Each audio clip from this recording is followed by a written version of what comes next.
εν είτε αυτόν εγκυμβάλεις εβήχης, εν είτε αυτόν εγκυμβάλεις αλλαλαγμού.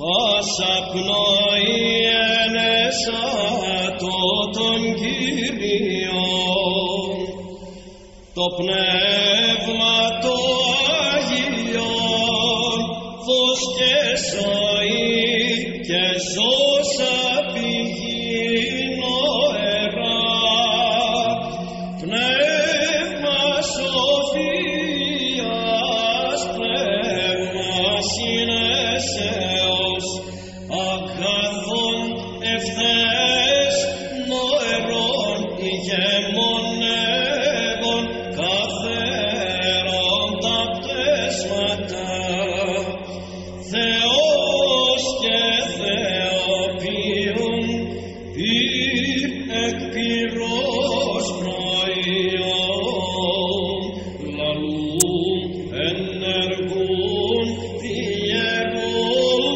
τα χαρίσματα, διού προφήτε άπαντες και Θεού Απόστολοι,